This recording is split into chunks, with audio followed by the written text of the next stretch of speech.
Hello and welcome. You're watching NDTV. I'm Gargi Rawat. Let's get you the latest on the Ukraine invasion. And massive explosions have been reported near Ukraine's capital, Kiev, with the Ukrainian president vowing the country will stand its ground. Russian missiles hit an oil depot in Vasilkiv, its mayor said, prompting fears of toxic fumes. The Russian army has been ordered to broaden its Ukraine advance from all directions after Ukraine said it had repulsed an attack on Kiev. The Ukrainian president's office said that Russian forces have blown up a gas pipeline in Kharkiv, the country's second largest city. Ukraine minister has said 198 civilians have been killed, 1,115 have been wounded, and around 3,500 Russian soldiers have been killed or have been injured.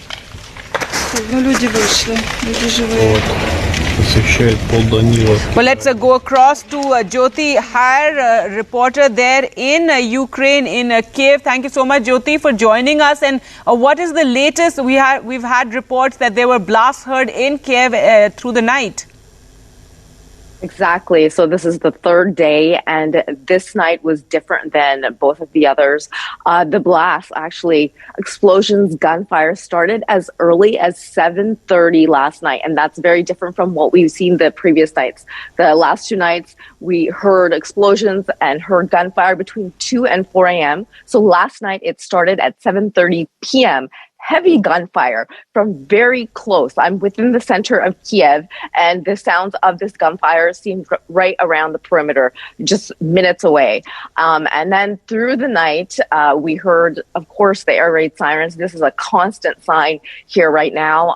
Explosions early in the morning, more gunfire, and then now it appears to be quiet, has been quiet for about an hour and a half or so. So, yeah, it's been a tumultuous night. The Ukrainian forces have been able to hold back Russian forces from Kiev, as we can see in the streets, because the real fear yesterday and last night was that last night there was a chance that they could break and be in central Kiev right now. And most civilians have been asked to remain in bomb shelters or underground shelters that they can find? Exactly. So last night, a curfew went into place at 5 p.m. And it is in place until tomorrow morning at 8 a.m.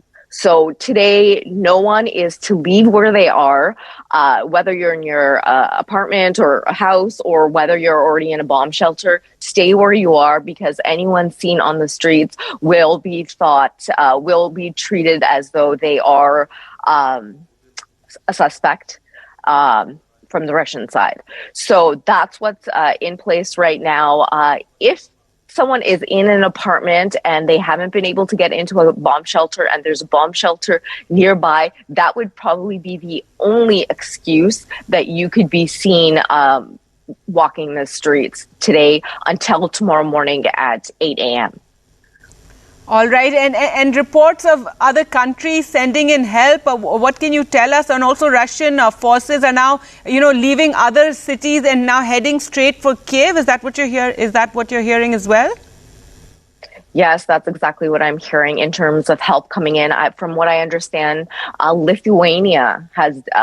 from Lithuania has just arrived.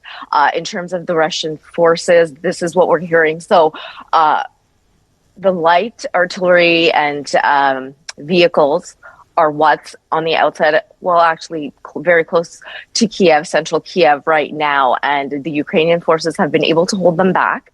But the heavy machinery is on its way to Kiev right now. And that's the big cause for concern today. All right, Jyoti, do take care, and we'll be in touch with you. Thanks so much for joining us there with the latest.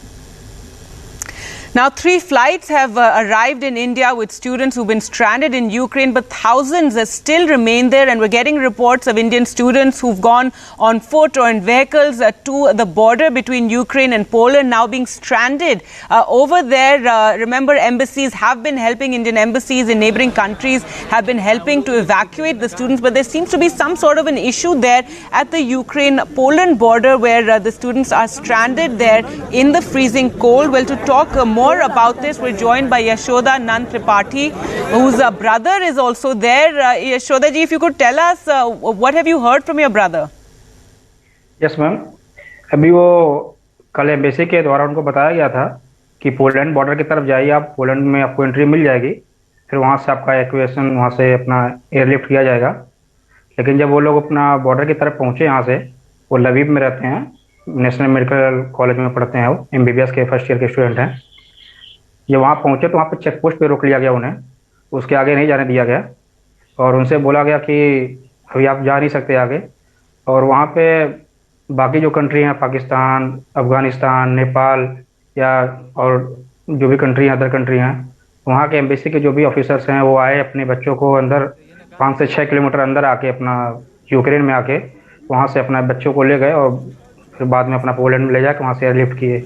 लेकिन अभी तक कोई भी मतलब embassy से कोई भी वहाँ से जो भी बच्चे हैं, भाई मेरे या जो भी लोगों के साथ में हैं, लगभग 200 प्लस लोग हैं वहाँ पे, अभी कोई भी उनसे कोई कनेक्शन नहीं हो पा रहा है, मतलब कोई प्रॉपर कम्युनिकेशन नहीं हो पा रहा है, या कोई भी अपने गवर्नमेंट के द्वारा ऐसा कुछ मिल नहीं पा रहा कि आप लोग सुरक्षित रहिए वहाँ पे, ऐसा कुछ मिल नहीं रहा उनको, कोई खबर वहाँ पे। तो उनके कोई कम्युनिकेशन नहीं हो पा रही है किसी इंडियन ऑफिशियल से, क्योंकि एम्बेसी की तरफ से बोला गया कि काफी ऑफिशियल्स मतलब सब नेबरिंग कंट्रीज में हेल्प कर रहे हैं, नंबर्स भी शेयर किए गए हैं। Mister Tripathi telling us that his brother along with other students, at least 200 he says are there at the border, but they're not being able to cross over into Poland, whereas officials of other countries have managed to come in and ensure that their citizens are able to cross over.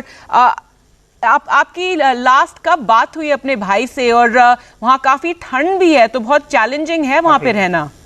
-5 degree temperature है ma'am, और last मेरी बात हुई रात में 2 बजे करीब में बात हुई है।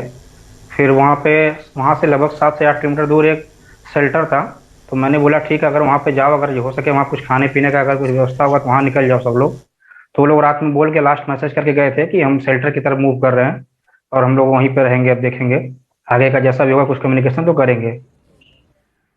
उसके बाद मेरी भी कोई बात नहीं हो पाई है, अभी मैसेज मैंने किया है अभी, तो कुछ बात नहीं हो पाई अभी। और उनके साथ में काफ़ी दिक्कतें आ रही हैं कि रात में लगभग 8 डिग्री -9 डिग्री टेम्परेचर जा रहा है, तो रहना थोड़ा मुश्किल हो रहा है। तो अभी आप क्या रिक्वेस्ट करना चाहेंगे अथॉरिटी से? हम जानते हैं कि इंडिया की तरफ से काफी जोर दिया जा रहा है, इन द सेंस कि सारे नेबरिंग कंट्रीज में एम्बेसी ऑफिशियल्स गए हुए हैं, टीम्स गई हुई हैं मदद करने के लिए। क्या उनको क्रॉस नहीं किया, अलाउ किया जा रहा है क्रॉस करने के लिए? यूक्रेनियन ऑफिशियल्स क्या उनको रोक रहे हैं? हाँ, इंडियन को रोक रहे हैं, बाकी पहले यूक्रेन के लोग जो हैं उनको जाने दे रहे हैं, इंडियन को भी अलाउड नहीं कर रहे हैं जाने के लिए।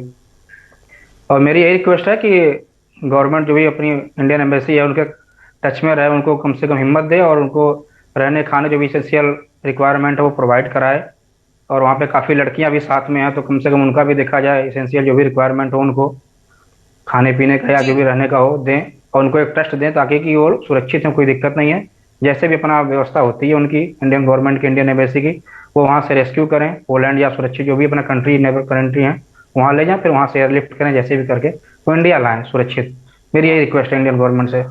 All right, thank you so much, Tripathi ji, for speaking to us. So, Tripathi ji, they're telling us his brother, along with other Indian students, are stuck at the border of Poland and not being allowed to cross over, and they're hoping that they can communicate soon with an Indian official who can then help them cross over. Now, meanwhile, the efforts are on to evacuate students from neighboring countries. A third evacuation flight carrying 240 Indians from Budapest landed in Delhi a short while ago. Earlier, the second evacuation flight from Romanian capital Bucharest had also arrived, and the first one to arrive was yesterday in Mumbai. The flights run by the government are operating under evacuation mission named Operation Ganga. We managed to speak to some of the students. मेरे साथ कुछ छात्र हैं, उससे बात करते हैं। दोनों भाई हैं। क्या नाम है आपका, कहाँ के रहने वाले हैं? शशांक देव सारस्वत, मैं चंदौसी रहने वाला हूँ, यूपी से। आपके भाई? वैभव गुप्ता नाम है मेरा, और मैं भी चंदौसी का ही रहने वाला हूँ। अच्छा, ये बताइए कि कहाँ पर थे और कैसे निकले आप? उस्गो रोड नेशनल मेडिकल यूनिवर्सिटी में हमारा, और हमें मतलब मैनेजमेंट ने हेल्प किया, और एम्बेसी की तरफ से हमारे एनरोलमेंट वगैरह हुए थे, हंगेरियन एम्बेसी। अच्छा। तो वहाँ पे जो इंडियन एम्बेसी है, उन्होंने बहुत हेल्प करी हमारी निकलने में। तो ये बताइए किस तरह के हालात हैं वहाँ पर? सर जहाँ हम थे हमारा बॉर्डर एरिया है, हंगरी के पास पड़ता है हमारा, तो वेस्ट में इतना इशू नहीं था, बट ईस्ट साइड में काफ़ी दिक्कत है, वहाँ बहुत दिक्कत है। अच्छा जी सर। तो आप वहाँ से कैसे पहुँचे, हंगरी तक कैसे पहुँचे निकल? सर हमारा जो हॉस्टल स्टाफ था उन्होंने बस अरेंज करवाई थी हम लोगों के लिए, तो उन्होंने बस से हमें हंगरी बॉर्डर को क्रॉस करवाया था। फिर हंगरी बॉर्डर में हम हंगरी की कैपिटल बुडापेस्ट में पहुंचे थे। बुडापेस्ट में हमसे इंडियन एम्बेसी वाले मिले थे और उन लोगों ने हमारी काफ़ी हेल्प करी है। इंडियन एम्बेसी और इस्कॉन बुडापेस्ट से हम लोगों को काफ़ी मेडिसिन प्रोवाइड कराई गई थी, जिसको मेडिकल हेल्प चाहिए वो दी थी, और फूड नहीं था हम लोगों को फूड प्रोवाइड कराया गया था हमें। और उसके बाद उन्होंने फिर हमें फ्लाइट की बोर्डिंग पास वगैरह सब दिलवाया, और उसके बाद हमें एयर इंडिया में बिठाल के उन्होंने हमें तब गुड बाय बोला है। और काफ़ी अच्छा नेचर उन लोगों को, हमें काफ़ी अच्छा लगा उन लोगों से मिलकर। Now, the European Commission